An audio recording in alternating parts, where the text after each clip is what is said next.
que habléis de aquel grande amor que en el Calvario Dios nos mostró. Quiero que habléis del buen Salvador, habladme más de Cristo. Quiero escuchar la historia fiel de mi Jesús, mi Salvador. Siempre quiero vivir tan solo por Él. Habladme más de Cristo. Cuando me asalte la tentación y que sus redes tienda mi pie, quiero tener en Él protección. Háblame más de Cristo. Quiero escuchar la historia fiel de mi Jesús, mi Salvador. Siempre quiero vivir tan solo por Él. Háblame más de Cristo. Cuando en la lucha falte la fe y el alma sienta desfallecer, quiero saber qué ayuda tendré. Háblame más de Cristo. Quiero escuchar la historia fiel de mi Jesús, mi Salvador. Siempre quiero vivir tan solo por Él. Háblame más de Cristo. Buenos días, hermanos, que el Señor les bendiga a todos. Amén. ¿Cuántos están contentos de estar en ese lugar de oración? Amén. Doy gracias a Dios y a ustedes, hermanos, por este hermoso privilegio de poder compartir la bendita palabra del Señor. Quiero decirles que en esta congregación con ustedes me siento muy a gusto, muy contento. Gloria a Dios. Porque se respira ese amor, ese gozo, esa paz, como lo dice el eslogan de su iglesia. No sé si a ustedes, hermanos, quizás les ha pasado que van de primera vez a otra congregación y a pesar de no ser conocidos, no tener una amistad muy fuerte, sienten una conexión muy fuerte, porque aunque no compartimos vínculos sanguíneos, nos une algo más fuerte, como es la sangre de Cristo. ¿Cuántos dicen amén? Así que, hermanos, gracias por este hermoso privilegio. Vamos a estar compartiendo la palabra del Señor. Quiero preguntarles, hermanos, una pregunta bastante obvia y sencilla. ¿Cuántos quieren ir al cielo? Amén. Muy bien. Creo que es clarividente, ¿verdad? El hecho de que estamos en este lugar es porque queremos ganar la vida eterna, ganar las promesas del Señor. Sin embargo, hermanos, quiero hacerle otra pregunta bastante similar. Y es que si el día de hoy el Señor Jesucristo se manifestara o nos tocara partir hacia el cielo, ¿cuántos están seguros de que van a ir al cielo?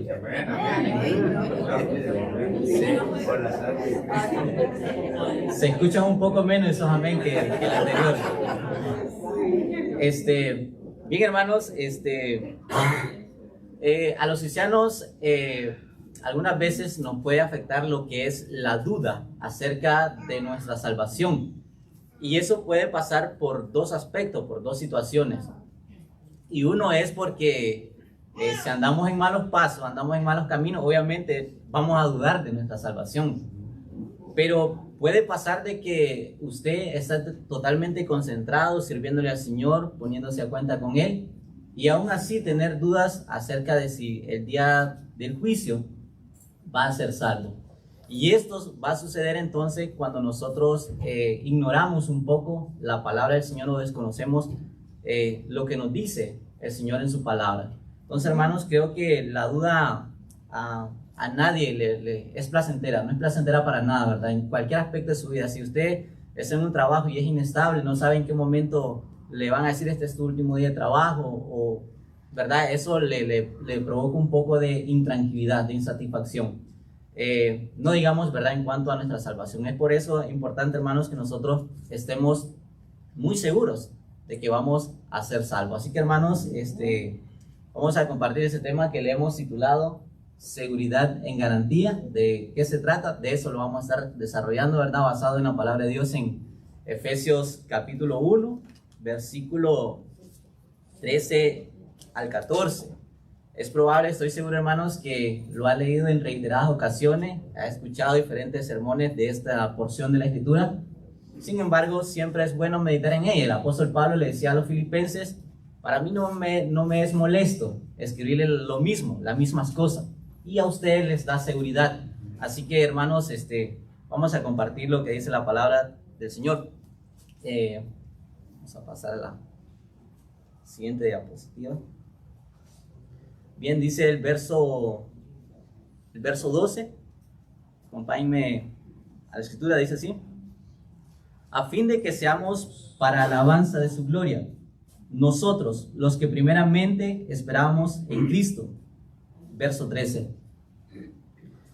En él también ustedes, habiendo oído la palabra de verdad, el evangelio de su salvación, y habiendo creído en él, fueron sellados con el Espíritu Santo de la promesa.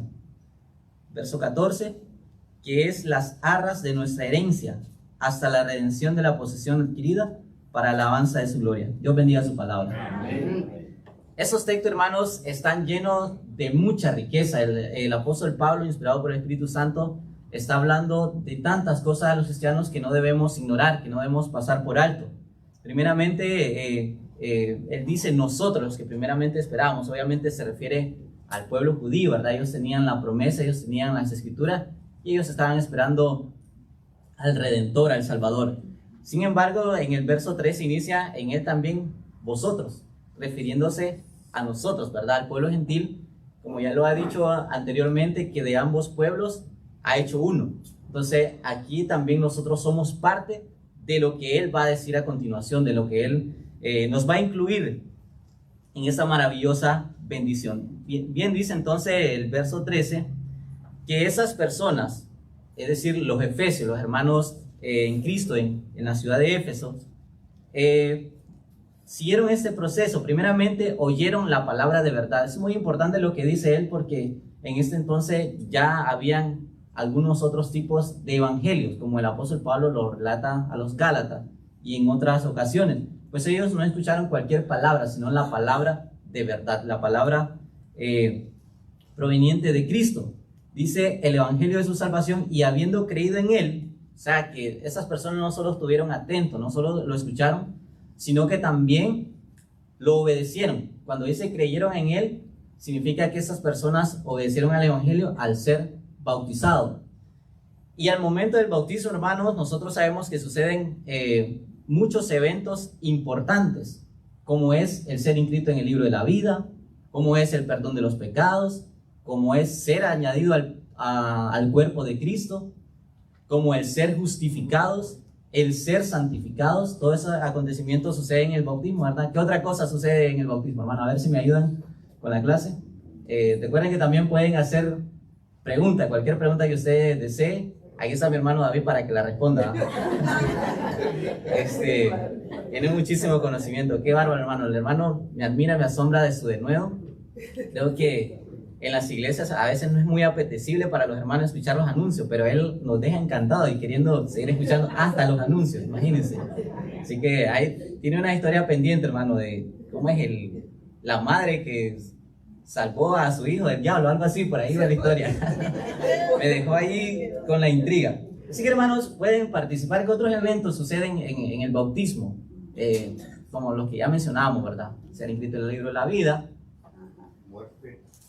Correcto, la muerte al viejo hombre.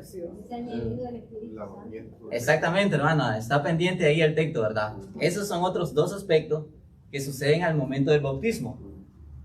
Como proceso o como resultado de este proceso, de haber escuchado, de haber creído, de haber obedecido el evangelio, sucedió esto.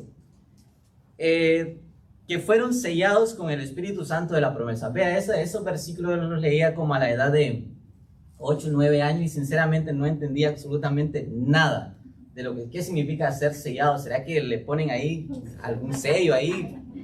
Tiene una marca y ese dice pertenece a la iglesia de Cristo en software, algo así como el logo, ¿verdad?, de la iglesia. Eso es ser sellado con el Espíritu Santo. O también, ¿verdad? He escuchado mencionar eso de la marca de la bestia. ¿Será que también es lo contrario, pero también es algún sello, decía? Pues la verdad, hermano, que conforme, verdad, vamos estudiando y otros hermanos van compartiendo la palabra, uno va aprendiendo acerca de lo que el Espíritu Santo está diciendo en esta ocasión. Dice entonces que todos los que hemos creído en el Evangelio y lo hemos obedecido, hemos sido sellados con el Espíritu Santo de la promesa. ¿Por qué dice de la promesa? Porque obviamente, verdad, fue anunciado mucho tiempo atrás de que se llevara a cabo por el profeta Joel. Se lo puede corroborar en Joel, en el libro de Joel, capítulo 2, versículo 28 en adelante. Ahí está la promesa del derramamiento del Espíritu Santo, ¿verdad? Entonces, pero para que entendamos un poco mejor la idea de lo que el apóstol Pablo está diciendo en este verso, podemos irnos a ese entonces, a ese contexto, y ver qué significaban los sellos en ese entonces, ¿verdad? Entonces vamos a pasar a la siguiente diapositiva. Y los sellos, hermanos, tenían mucho significado, indicaban muchas cosas. Sin embargo, habían tres, los más comunes, los más que resaltaban en ese entonces. Entonces, el primero es lo que indicaba un sello en aquel entonces, era posesión. Un sello indicaba posesión, y eso lo vamos a corroborar en lo que es el libro de Cantares, en el versículo, o en el capítulo 8, versículo 6, se lo puede corroborar y dice así de la siguiente manera en la escritura: ponme como un sello sobre tu corazón, como un sello sobre tu brazo. Pregunta así de escuelita dominical: ¿quién está diciendo esas palabras? ¿Perdón? Jehová Dios. Jehová Dios. ¿Hermano David? No dice hermano David. A ver, ¿quién dice? ¿Quién estaba diciendo esas palabras? A ver, hermano, si el libro de Cantares es como que muy conocido, ¿no? La novia. Exactamente, ¿verdad? La amada, la novia. ¿A quién se lo está diciendo? A su prometido, ¿verdad? A su enamorado, a su pretendiente. Le dice: ponme como un sello sobre tu corazón, como un sello sobre tu brazo. En otras palabras o contextuales le está diciendo: tatúate mi nombre, hazte un tatuaje. Obviamente, hermanos, no quiero que haya malentendido, no estoy diciendo que los tatuajes son correctos o que hay evidencia bíblica para que los hagamos, no estamos diciendo eso. Obviamente el texto lo está diciendo en sentido figurado, y ese es otro tema, ¿verdad? Sin embargo, el sello iba a indicar posesión, que aquella persona era perteneciente de la otra, ¿verdad? Para que vean que la toxicidad no es nueva, es de hace mucho tiempo y por parte de las damas, ¿verdad? Entonces, un sello en ese entonces, hermano, indicaba posesión, que algo le pertenecía a tal persona. Número 2, un sello en la antigüedad también indicaba seguridad. Leemos en el Evangelio de Mateo, capítulo 27, verso 66. Creo que la parte final del texto dice de la siguiente manera: entonces ellos sellaron la tumba de nuestro Señor Jesucristo, ¿verdad? Aparte de que ellos le pusieron una piedra en la tumba, en esa piedra también fue marcada con un sello, lo cual indicaba que no estaba permitido remover esa piedra. Y si alguien la removía, pues corría un peligro, pues no era correcto, era un delito, y eso pues podía ser penado. Así que un sello también indicaba seguridad, de que algo estaba protegido. Si un territorio, una vivienda en aquel entonces también tenía un sello, eso significaba, ¿verdad?, que estaba delimitado, que estaba prohibido. Entonces ellos sellaron la tumba. Número 3, un sello también indicaba en aquel entonces autenticidad. En el libro de Esther, capítulo 3, verso 12, dice de la siguiente manera, también en la parte final del texto: y fue sellado con el anillo del rey. ¿Qué fue sellado? El decreto, ¿verdad? El edicto que aquel entonces se había pronunciado. Y eso indicaba que aquel edicto era genuino, que era veraz, que era auténtico, que era algo oficial, ¿verdad? Como en nuestro entonces, si escuchamos un anuncio de alguna institución formal, digamos del gobierno, es creíble para nosotros si lleva el sello, si lleva el logo de tal institución. Si no, pues entonces nosotros decimos: no, es una falsa noticia, no es algo oficial. Entonces un sello también indicaba que algo era genuino, que algo era auténtico. Ahora aquí viene la pregunta, estimados hermanos. De todos estos tres significados que podemos encontrar o podemos resaltar que tenían los sellos en ese entonces, ¿cuál de esos tres le podemos aplicar a lo que el apóstol Pablo está diciendo? recordemos lo que el apóstol ha dicho, que como resultado de haber creído y obedecido el Evangelio, fuimos sellados con el Espíritu Santo. Ahora que tenemos este sello, el Espíritu Santo en nuestras vidas, ¿cuál de esos tres indica para nosotros? Los tres. ¿Posesión, Sí. seguridad o autenticidad? Sí. ¿Cuál de los tres? Tres. Los tres. Hermano, rapidito, dígame por qué los tres.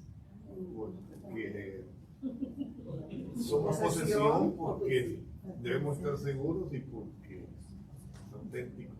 Ajá, muy bien, ¿verdad? ¿Alguien dice no, solo dos? ¿O este aplica y ese no? ¿O ninguno? ¿O está hablando de otra cosa? ¿O los tres, como dice mi estimado? Un hermano voluntario ahí, si no quiere que sea un hermano obligatorio. Ajá, ¿cuál de los tres indicaría? ¿O los tres? A ver, ¿quiénes están de acuerdo que los tres, como dice mi estimado hermano? ¿Otra mano? Ok, hay algunos que no están de acuerdo. Sería interesante saber la opinión, ¿verdad? Pero sabemos que por motivo o factor tiempo, ¿verdad? No nos daría el chance de conocer todas las versiones o las opiniones. Sin embargo, está en lo correcto, hermano. Gracias a Dios, dice. ¿Por qué? Como ya bien lo mencionaba, nosotros somos posesión de Dios. Cuando nosotros venimos y nos bautizamos, estamos diciendo en el bautismo, yo acepto o reconozco que Jesús es mi único Señor y Salvador. En griego, ¿verdad? La palabra Señor significa, es kurios, y ese término significa que es superior, ¿verdad? Que es un amo, es un Señor, y nosotros somos sus súbditos, somos sus esclavos. Entonces, hermanos, eso es muy importante de conocerlo, porque al entendernos, sabemos que nosotros ya no nos pertenecemos ni siquiera a sí mismos. Somos pertenencia a Dios. Sus posesiones, sus bienes, su dinero, su tiempo, todo ya no es nuestro. Le pertenece a Dios, porque somos posesión de Dios. Fuimos comprados con sangre, como dice la Escritura. Seguridad, pues de eso vamos a hablar un poco a continuación, pero sí aplica la seguridad, porque obviamente en Cristo estamos seguros, ¿sí o no? Autenticidad. Autenticidad de que de la promesa, de que lo que Él ha dicho es veraz, es real. Dice el libro de Hebreos que hay dos cosas que son invariables, que no cambian, por lo cual es imposible que Dios mienta. Es el juramento y la promesa. Eso es inmutable. Entonces lo que Él ha dicho es auténtico, es veraz. Vamos a continuar, hermanos, pero recordemos que en el verso 14 dice que también el Espíritu Santo no solo es nuestro sello, sino que también es las arras. Creo que aquí tenemos un poco mala diapositiva. Una disculpa, hermanos, pero dice, si leemos el verso 14, dice que el Espíritu Santo también es las arras de nuestra herencia. Entonces, ¿qué significa para nosotros que el Espíritu sea las arras de nuestra herencia? Así breves, hermanos, ¿qué significa el término arras? ¿Alguien lo sabe? ¿Arras? Anda cerca, déjame decirle que anda cerca. Correcto. Ese término, ¿verdad? Es bastante mencionado en lo que es bienes raíces, en términos económicos. Y dice que proviene del término griego arrabón, que significa un pago inicial, una primera cuota, un adelanto. Y que eso significa que la persona que compra se compromete a continuar o a seguir adelante con los pagos o el tratado hasta darlo por terminado, hasta darlo por concluido. En este caso, entonces, Dios está diciendo que el Espíritu Santo es nuestra garantía o es el pago inicial de que las siguientes promesas Dios las va a cumplir en nuestra vida. ¿Cuántos dicen amén, hermano? Y miren, acá está sucediendo algo maravilloso. Realmente a mí me asombra lo que sucede en esto. Porque, vea bien, dice el texto anterior que el Espíritu Santo es el cumplimiento de una promesa, de aquello que ya había mencionado Joel, de que se iba a derramar el Espíritu Santo en cada una de nuestras vidas. Esa es la evidencia de una promesa cumplida, el hecho de que ya hayamos recibido el Espíritu Santo. Pero también es el adelanto de una promesa futura. Nosotros sabemos que al venir a Cristo, hermanos, recibimos muchas bendiciones, pero no la totalidad de todas, no todas. Ahí en el cielo vamos a recibir lo completo, lo total. Y el Espíritu Santo entonces es esa primera cuota, es la evidencia de que esas promesas futuras Dios las va a llevar a cabo. Se promete o se compromete a sí mismo de llevarlas a cabo. ¿Cuándo dan gloria a Dios por eso maravilloso? Amén. Entonces, pero, ok, ahora sí lo tenemos un poco más. Esa es una imagen de una casa comercial, ¿verdad? Cuando alguien adquiere un producto y da un adelanto y eso se compromete, ¿verdad?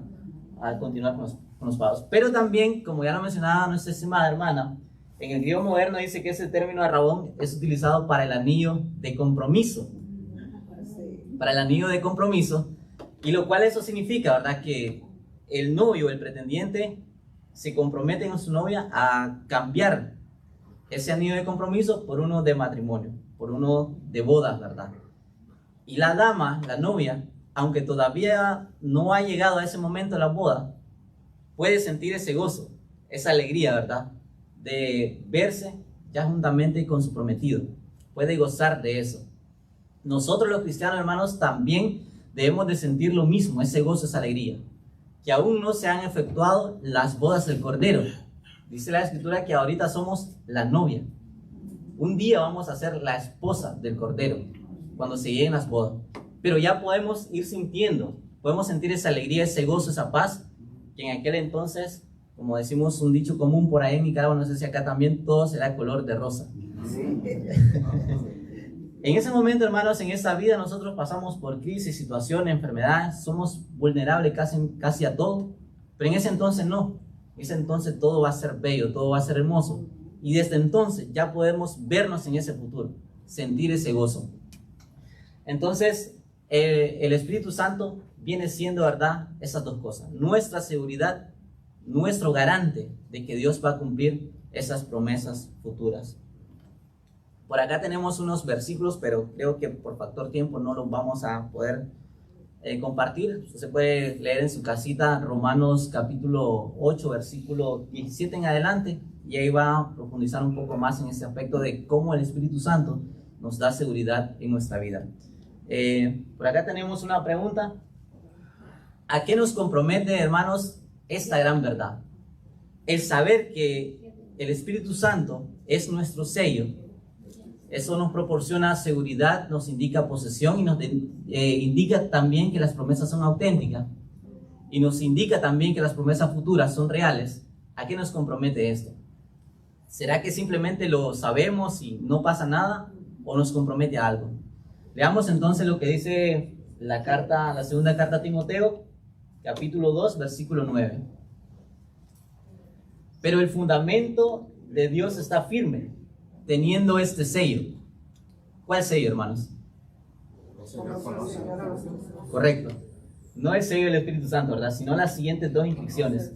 Conoce el Señor a los que son suyos y apártese de iniquidad todo aquel que invoca el nombre de Cristo.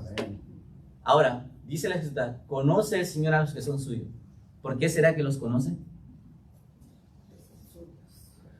Porque son suyos, dice el creador.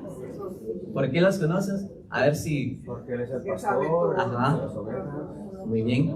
Sabe todo, es omnisciente. Sí. Por el bautismo. Muy bien. Nos conoce, ¿verdad? Porque somos pertenencia de Él, pero sobre todo porque tenemos el sello del Espíritu Santo. Amén. Eso nos diferencia de todos los demás. Usted puede encontrarse en cualquier rincón del mundo. Puede estar en medio de una multitud de inconversos. Usted sea el único que es converso, convertido. Y usted tiene el sello del Espíritu Santo. Inmediatamente Dios conoce que es pertenencia de Él porque tiene ese sello. Porque es invisible, ¿verdad? Solo el Espíritu Santo está dentro de nosotros. Es algo intangible. No lo podemos palpar, pero está dentro de nosotros y lo creemos. Así que, hermanos, ¿verdad? Eso sucede como cuando las personas o somos fan de alguna marca favorita.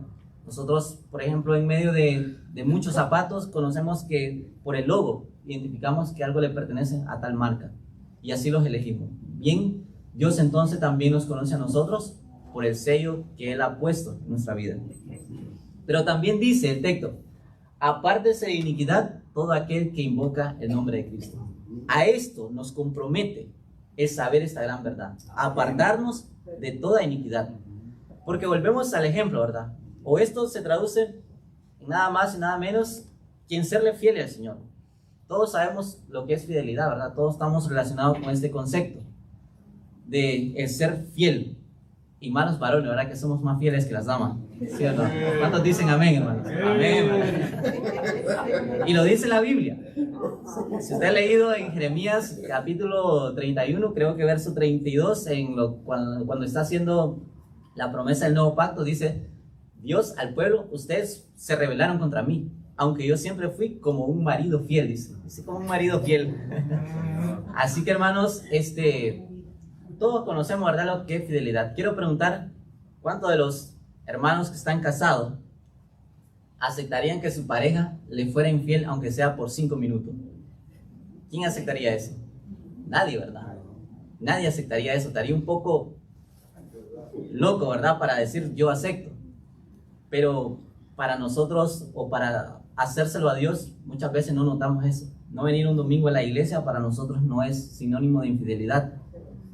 No predicar el evangelio quizás para nosotros no sea un acto de infidelidad. Y muchos actos que nosotros sabemos en nuestra vida. Nosotros entonces debemos de tener en cuenta que si nosotros no le somos fieles al Señor, Él no está más comprometido a ser fiel a su promesa.